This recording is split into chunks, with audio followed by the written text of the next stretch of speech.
नमस्कार, बहुत स्वागत है आप सभी का सुदर्शन न्यूज पर। मैं हूं आपके साथ संभव गुप्ता।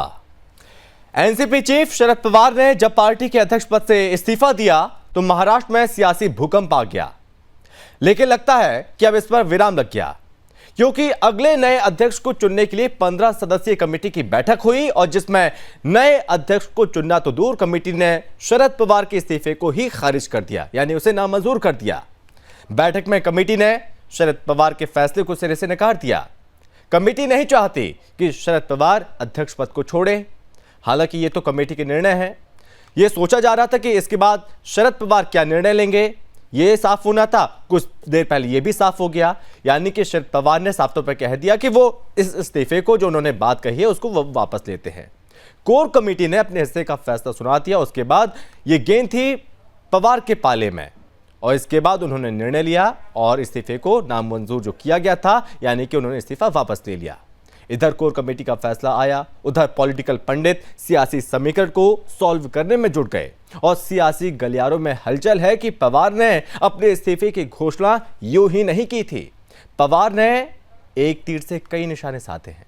पवार ने पारिवारिक कलह से लेकर पार्टी कार्यकर्ताओं तक की कसौटी कर ली है। 2024 से पहले कोर कमेटी का यह फैसला कितना अहम है और किन कारणों से पार्टी ने पवार का इस्तीफा नामंजूर किया, आज इसी मुद्दे को लेकर मेहमानों के साथ करेंगे चर्चा। लेकिन उससे पहले आपको एक रिपोर्ट दिखाते हैं।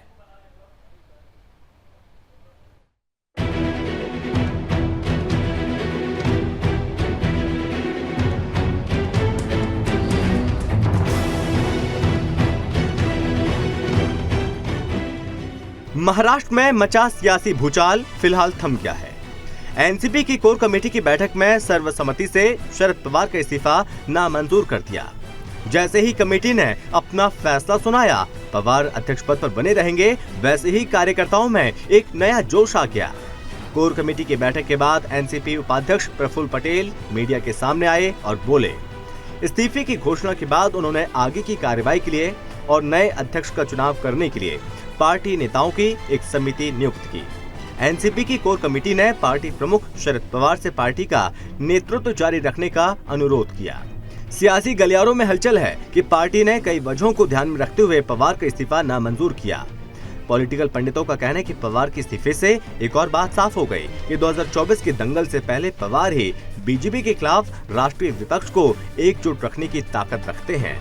पवार इस समय महाविकास अघाड़ी के मुखिया भी हैं, यानी पवार ने पार्टी में संभावित फूट, विपक्ष को संदेश देने के अलावा उत्तराधिकार की बहस पर भी विराम लगा दिया। पॉलिटिकल पंडितों की माने तो इस्तीफे की घोषणा से पवार ने एक साथ कई निशाने साधे हैं। News desk, Sudarshan news.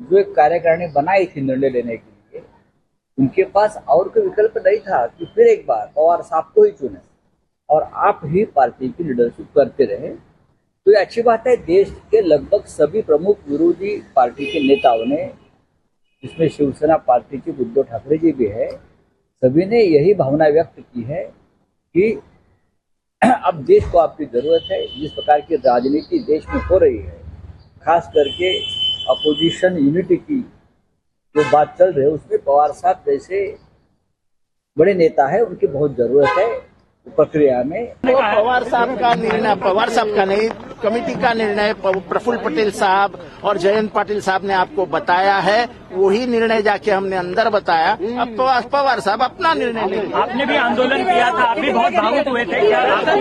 आपको उम्मीद है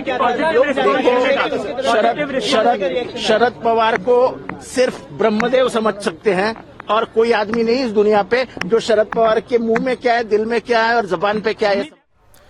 तो अब तो इतना साफ हो गया है कि एनसीपी में न बेटी की चलेगी, न भतीजी की चलेगी, चलेगी केवल पवार की। और यही कारण रहा कि पहले इस्तीफा दिया, उसके बाद कोर कमेटी ने इसे नामंजूर किया। उसके बाद ये कहा गया कि दबाव के चलते, ये समर्थकों को ये प्यार है, उसके चलते मैंने अपने ये फैसला वापस लिया। आज मेहमानों के साथ चर्चा करेंगे। मेहमान हमारे साथ जुड़ गए, सबसे पहले परिचय करवाते हैं। हमारे साथ इस पर बातचीत करने के लिए जुड़ रहे हैं किशोर तिवारी हैं, प्रवक्ता शिवसेना से उद्धव गुट से। किशोर तिवारी जी, बहुत स्वागत है आपका। नवीन सिंह है नेता कांग्रेस से। नवीन जी बहुत स्वागत है आपका। अली दारूवाला है बीजेपी नेता। अली सर बहुत स्वागत है आपका भी। और साथ ही साथ हमें ज्वाइन कर रहे हैं एनसीपी नेता है मुकलेश शेख। मुकलेश जी बहुत स्वागत है आपका भी। सबसे पहले मैं शुरुआत आपसे करूंगा मुकलेश जी, जो पवार साहब ने किया, पवार साहब की इसको रणनीति इसकी मानी जाए, पवार साहब की रणनीति थी या फिर पवार की पॉलिटिक्स थी, या फिर सीधे कहें कि पवार साहब का ये ड्रामा था जो इसे वापस लेना पड़ा, जो फैसला लिया उसके बाद वापस भी ले लिया, क्या कहें इसको? जी मेरी आवाज आ रही है सर गुप्ता जी आपको? जी मैं सुन पा रहा हूं, आप बोलिए सर। जी ये ना कोई ड्रामा था ना कुछ ऐसा था, ऐसी कोई बात नहीं है।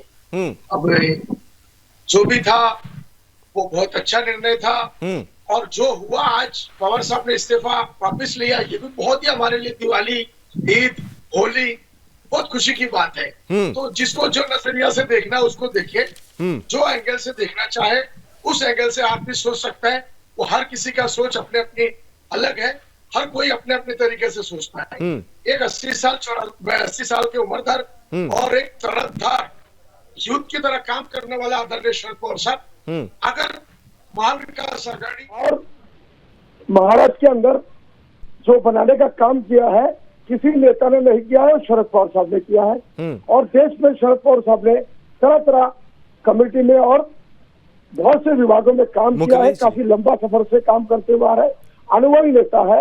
उससे जो हमारे 2024 में हम जो विपक्ष एक हो रहे हैं, जो भाजपा बीजेपी पार्टी के खिलाफ, उनके सामने जो हम एक होके उनको जवाब देने का काम कर रहे हैं, उसके लिए शरद पवार बहुत जरूरी चीज है। और शरद पवार का दिमाग और दिल कार्यकर्ताओं के लिए हमेशा अच्छा सोचता है, देश के लिए अच्छा सोचता है, किसानों के लिए अच्छा सोचने वाला व्यक्ति, और बहुत ही दूर तक राजनीति। एक छोटा सा सवाल जो है शरद पवार साहब है। चलिए ठीक है सर, मैं आपके पास आऊंगा, एक छोटे से सवाल के साथ आऊंगा। चर्चा को आगे बढ़ाते हैं, हमारे साथ 4 मेहमान भी बने हुए हैं और रुक करेंगे एक बार फिर से मुकलेश जी आपका ही।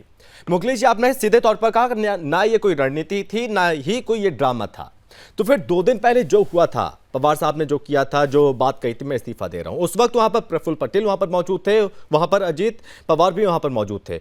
ये दोनों नेता बार बार ये कह रहे थे कि जो फैसला है उसको लेकर दबाव न बनाया जाए, उसे स्वीकार किया जाना चाहिए। हालांकि जो कार्यकर्ता थे वो भावुक थे, लेकिन आज प्रफुल्ल पटेल प्रेस कॉन्फ्रेंस करते हैं, वो कहते हैं कि नामंजूर कर लिया गया, कल के दिन कुछ और, आज के दिन कुछ और। ऐसा क्यों? फिर आज भी अजीत पवार कुछ नहीं बोले, उस दिन तो बोल रहे थे। देखिए गुप्ता जी, मैं वाईबी चौहान हॉल में मैं भी मौजूद था जब पवार साहब ने निर्णय लिया, तो मैं आगे की कुर्सी में मैं भी बैठा था। ठीक है। हमारे साथ अनिल देशमुख जी, अजीत दादा पवार सभी बैठे थे। लेकिन पवार साहब अचानक निर्णय लेने के बाद अजीत दादा पवार साहब समझने को टाइम लगा, हम सब कार्यकर्ताओं। उन्होंने क्या किया कि एक तरफ कार्यकर्ता वहां पर अपने आप को मार के ले रहे हैं, कोई कार्यकर्ता जम मारने की बात कर रहा है, कोई जान देने की बात कर रहा है। तो अजीत दादा पवार लोगों को बैलेंस कर रहे थे कि भैया शांति रहो, आगे चल के जो भी होगा, जो तुम्हारा इच्छा होगा, तुम्हारा निर्णय होगा, उसी में हम बात करेंगे। और इस तरह के गोंदलबाजी, इस तरह के चिल्ला पुकार करने से कोई फायदा नहीं होगा। तो उसमें अजीत दादा पवार ने किसी से माइक छीना कि मैं मत बोलो, और एक पवार साहब के सामने एक बहुत बड़ा माप जो है, यानी पब्लिक आगे चला गया बिल्कुल स्टेज के ऊपर चढ़ के। तो वो भी एक ठीक नहीं लगा किसी को भी, उस तरीका ठीक नहीं था हमारे कार्यकर्ताओं का। कि कार्यकर्ता जो है प्यार जताने की कोशिश कर रहे थे, पर तरीका थोड़ा सा अलग लगा, क्योंकि पवार साहब एक सीनियर लीडर है, और माता जी हमारी प्रतिभाताई पवार मैडम भी बैठी थी, सुप्रिया जी, तमाम लीडर सब बैठे, बाद में नीचे से ऊपर गए। और वो बुक वितरण का मतलब उनके तरफ से पवार साहब का ही कार्यक्रम था खासतौर पे, उसमें किसी को यह नहीं पता था कि पवार साहब इस्तीफा देंगे जी। यानी कि शरद पवार अपना पूरा कार्यकाल पूरा करेंगे, ठीक? जी सर, शरद पवार अपना पूरा कार्यकाल करेंगे। शरद पवार साहब एनसीपी के पार्टी को बनाने में बहुत मेहनत किया है। बिल्कुल। पवार साहब के साथ सभी कार्यकर्ता कांग्रेस छोड़ के भी आया है, वो लोग भी हमारे पार्टी में हैं वो टाइम में। आज अगर पवार साहब अगर नहीं होगा तो हमारी पार्टी को किशोर जी चलाने वाले तो बहुत हैं, ठीक है, लेकिन एक राजनीति में पवार साहब का जो विपक्ष जो है भारत देश में, ठीक है। किशोर जी, मैं आपसे समझना चाहूंगा क्या मायने निकाले जाएं, पहले इस्तीफा देना, उसके बाद इस्तीफा वापस भी ले लेना, क्योंकि इसके कई मायने निकाले जा रहे हैं, लेकिन आपकी नजर में क्या कहा जाए इसे? नहीं, संभव जी संभव मुझसे पूछा ना। जी बिल्कुल सर, बोलिए।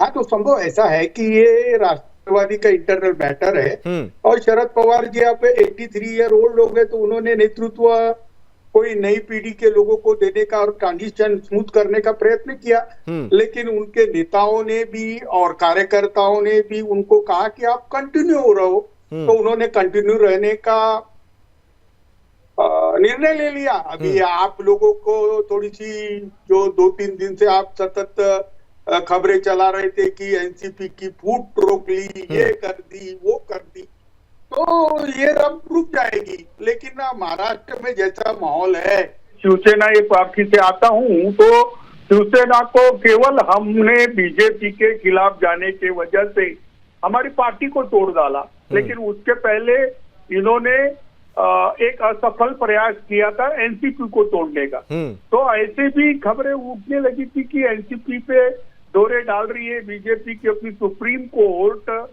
वो जो बागी लोग आए हैं उनको डिस्क्वालीफाई कर देगा। तो मुझे लगता है कि बहुत सारी चर्चाओं को विराम मिला है। महाराष्ट्र में जो अपोजिशन यूनिटी का इंडेक्स आया है। लेकिन किशोर जी, आज संजय राउत भी तो गए थे मिलने, क्या बातें हुई? संजय राउत उनके बहुत करीबी है। हाँ। शरद पवार जी को उन्होंने यही कहा ना कि आप ही कंटिन्यू रहो, आपकी अभी आवश्यकता है, तो उन्होंने उनका भी मान लिया।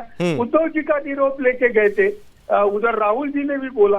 तो अभी उनको उनकी सेवाएं हमको लेना है। महाविकास आघाड़ी ने अपना रुख तो पहले ही साफ कर दिया था कि आप ही रहो और आप हमको डायरेक्ट करो। महाराष्ट्र में भी सत्ता परिवर्तन करना है हमको, 24 में केंद्र में भी सत्ता परिवर्तन करना है, और ऐसे वक्त अब शरद पवार जी की सेवाएं मिलेगी तो बहुत अच्छा रहेगा ना। क्या गलत क्या है उसमें, आप बोलिए मुझे, गलत क्या है? लेकिन आप लोग जो बोल रहे थे कि पार्टी में फूट गिरने वाली है, ये होने वाला है, वो होने वाला है, वो आप वैसा का वैसा धरा क्या धरा रह गया।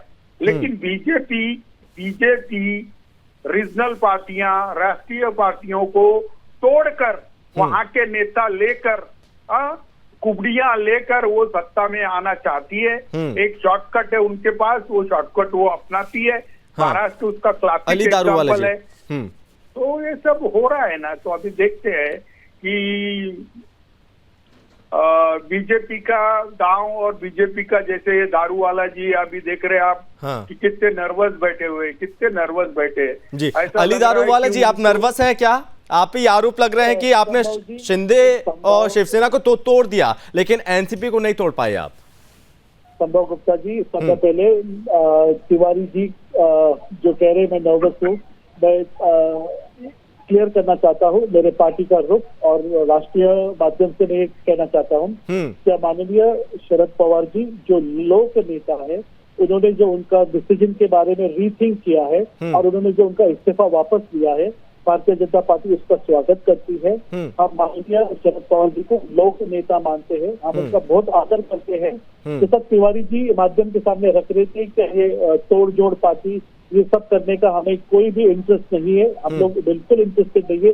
ये बहुत biggest party in the world है, 18 करोड़ मेंबर्स हमारे पार्टी में है। जो लोग आना चाहते हैं उनका स्वागत है, जो लोग जाना चाहते हैं वो उनकी मंशा से जा सकते हैं। मगर शरद पवार जी को जैसा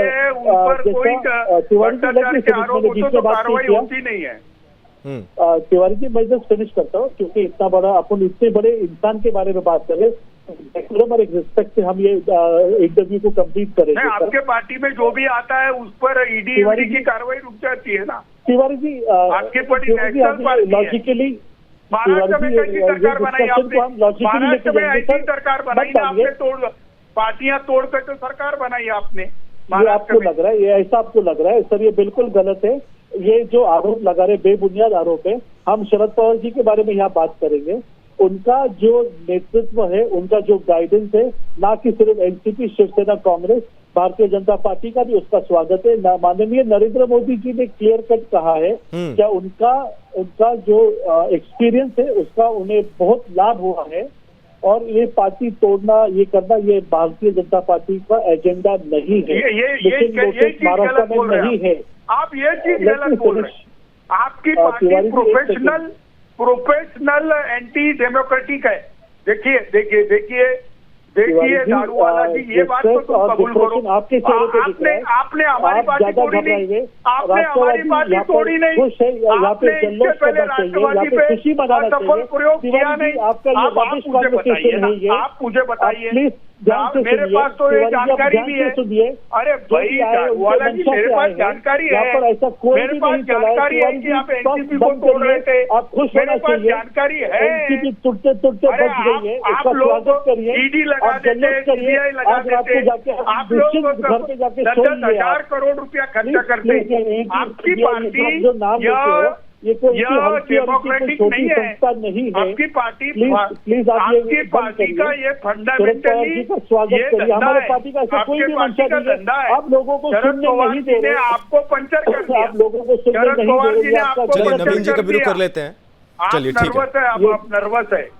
ठीक है नवीन जी, आपकी पहली टिप्पणी। नवीन जी, आप क्या कहेंगे अब कि आप क्या कहेंगे कि चाचा की गुगली में अजीत पवार फंस गए हैं या फिर कुछ और खेल चल रहा है यहाँ पर? नवीन जी। हेलो जी सर बोलिए, सुन पा रहे, बोलिए। मेरी आवाज आ रही है? जी सर बोलिए आप। ये पवार साहब तो एनसीपी के नेता, बड़े नेता ही हैं, देश के भी बड़े नेता है। और ये इनकी पार्टी का अंदरूनी मामला है कि किसे अध्यक्ष बनाया जाए या किसे नहीं बनाया जाए। दूसरी बात, भाजपा तो आज के तारीख में ऐसी है कि ये जो हलचल चल रही है एनसीपी में, इनके पेट में लड्डू फूट रहे हैं कि कब इनकी पार्टी टूटे करके। आज इन्होंने जो महाराष्ट्र में जो सरकार बनाई हुई है वो ईडी और ये इसके दम पे बनाई हुई है, जो शिवसेना में। लेकिन नवीन जी, आप लोग डर जरूर गए होंगे, अगर शरद पवार जी इस्तीफा देकर चले गए तो महाविकास अघाड़ी रहेगी कि नहीं रहेगी, उसमें बड़ी टूट पड़ जाएगी, फिर बीजेपी का सामना कैसे किया जा सकेगा? पवार साहब के ऊपर लोगों का इतना प्रेम है, उनकी पार्टी के लोगों का इतना प्रेम है, हम लोगों का भी इतना प्रेम है, वो देश के नेता रहे हुए हैं, तो आज वो डिसीजन चेंज कर देंगे। और महाविकास आघाड़ी ये महाराष्ट्र में एक नंबर की सरकार बनेगी। अभी जो इनको जो डर है सुप्रीम कोर्ट का, इस डर के कारण भाजपा की ऐसी हालत है। सुप्रीम कोर्ट का भी रिजल्ट आने वाला है ना सर, तो इस रिजल्ट के कारण ये सब बेचैन है कि हमारी सरकार यहाँ पे कैसे टिकेगी करके। इसके लिए सब राजनीति इन लोगों की चालू है। और पवार साहब एनसीपी के अध्यक्ष थे और एनसीपी के अध्यक्ष रहेंगे। बिल्कुल। हाँ किशोर जी, संजय आपने कहा कि यहाँ पर तोड़ फोड़ की आपने राजनीति की बात की भाजपा के लेकर, लेकिन यहाँ पर संजय राउत पहले भी कह चुके हैं कि एनसीपी के कई विधायक जो कि बीजेपी के पक्ष में हैं। इतना डैम श्योर होकर कैसे कह सकते हैं संजय राउत जी?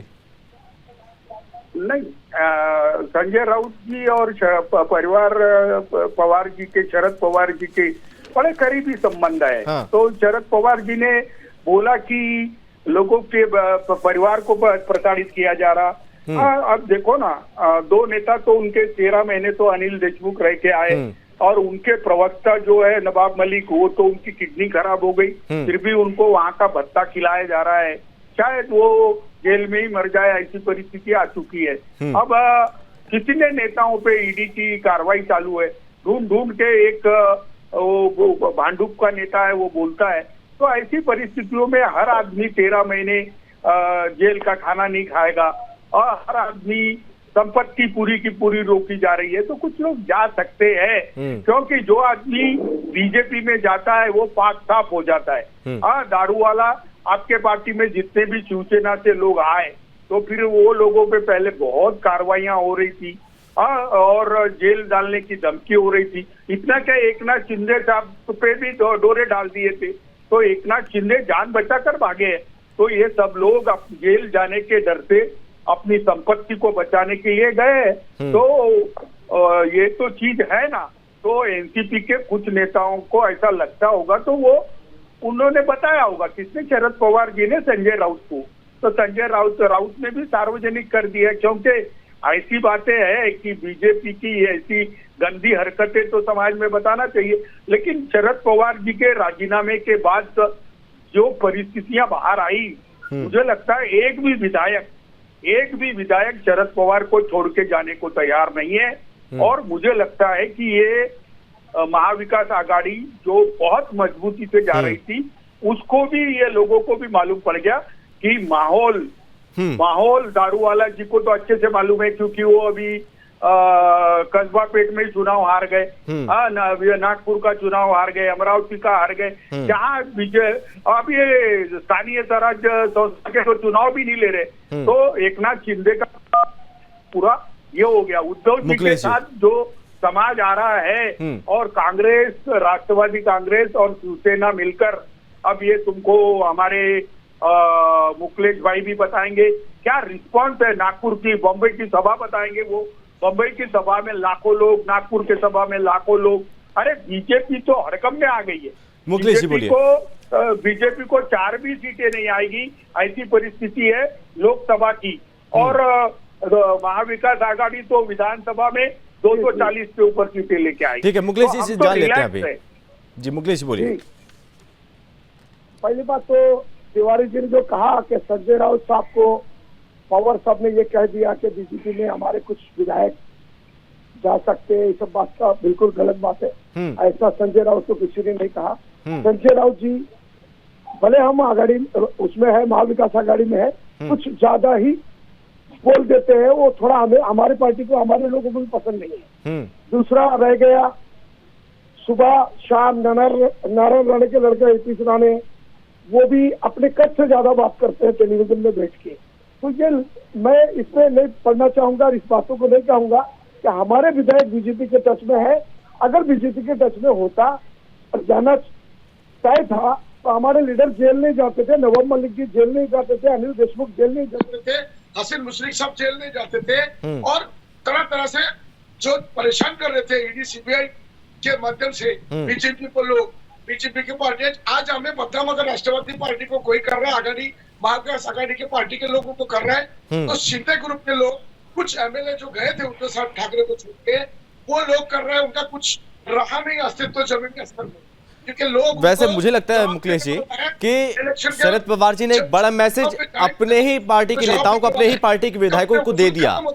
जी बीजेपी की रही बात यह है कि नारायण राणे के साहब को सेंटर में मिनिस्टर बना दिया। उसके बाद हर्षवर्धन साहब बोलता है कि मैं आराम की नींद सोता हूँ, भाजपा में आने के बाद मुझे अच्छी नींद आती है। तो ये सब कहने और करने की बातें जनता सब जानती है कि निर्मा साबुन लाइन पर साबुन से धुलाकर बीजेपी वाले अपने लोगों को ले जाकर वहां पर, आप देख सकते हैं, बड़े बड़े लोगों को ले गए, उनको मंत्री में अभी तक मतलब दिया ही नहीं है, और कैबिनेट मिनिस्टर को बना के पीछे घुमा रहा है। संतोष बांगर देखो लोगों को मारपीट कर रहा है, मुच्छी निकालने की बातें कर रहा है। यानी झूठी बात करो, जोर से करो, और मेरी दुश्मनी तो अंधेरे से है, हवा बेवजह मेरे खिलाफ है, पवार साहब के खिलाफ। ये माहौल बनाने का काम जो लोग कर रहे हैं, आघाड़ी को बदनाम करने, महाविकास आघाड़ी को बदनाम करने का काम कर रहे हैं। लेकिन मुकलेश जी, एक सवाल ये पूछा जा रहा है बार बार, क्या पार्टी में, एनसीपी में कोई दूसरा चेहरा नहीं है जो पार्टी का नेतृत्व कर सके? अब चूंकि यहाँ पर एज फैक्टर भी तो देखिए, एक एज हो गई है शरद पवार जी की, क्या दूसरा चेहरा नजर नहीं आता है अब कि किसी दूसरे को बैठाया जाना चाहिए? जनता की नजर में जीरो हो गया है। गुवाहाटी वाली सरकार है, वो महाराष्ट्र में ज्यादा दिन चलने वाला नहीं है। पवार सबके विधायक, पवार सबके साथ है, अजीत दादा हमारे लीडर है, सुप्रिया ताई हमारे लीडर है, और लीडर सभी लोग हमारे जो है। तो फिर तो ऐसे जी मुकलेश जी, फिर तो सुप्रिया सुले ने जो बात कही थी कि 15 दिन में जो धमाका होगा, वो बातें तो फिर झूठी हो गई। और अपना परिवार मानता है पवार सब कार्यकर्ताओं को, यही मेरा कहना है। जे हम बीजेपी के चक्कर में कभी जाने वाला नहीं है, और आघाड़ी, महाविकास आघाड़ी उद्धव साहब ठाकरे के साथ और कांग्रेस के साथ हम लोग चुनाव लड़ेंगे। महानगर पालिका में इनको ईंट से ईंट बजा के हम छोड़ेंगे, और हमारा झंडा जो है महाविकास आघाड़ी का महानगर कॉर्पोरेशन, महानगर ठीक है, अली जी जवाब देंगे। अली जी बोलिए, 24 में अली दारू वाले जी बोलिए। शुभम गुप्ता जी, एक बात मैं क्लियर करता हूँ, एक सेकंड, ऐसा बीच में बात करेंगे तो इसमें कोई वैल्यू नहीं है। अध्यक्ष पद पे फिर से आप बोलिए। देता हूँ छोटा कार्यकर्ता होने के नाते कि इसी तरह का कार्यकर्ताओं को, ठीक है, अब सुन लेते हैं मुकलेश जी, अब सुन लेते हैं एक बार। और फिर अध्यक्ष पद पे बैठ गया है। अली दारूवाला जी हमारे बोलिए। लिए खुशी की बात है। गुप्ता जी, जो दर्द शेख साहब की वाणी में और शिवानी जी के वाणी में और सिंह साहब के वाणी में हूँ, क्या इनके जो एमएलए थे, जो इनके विधायक थे, वो बीजेपी के टच में है, ऐसा यही कह रहे। मुझे तो मालूम नहीं, हमारे तो टच में कोई नहीं है, मगर सत्ता जाने का दुख इन तीनों के चेहरे पे नजर आ रहा है। मगर मैं आपके माध्यम से ये क्लियर करना चाहता हूँ, ये जो मैं बोलना चाहता हूँ, एजेंसी वापर कर रहे कुछ भी नहीं है।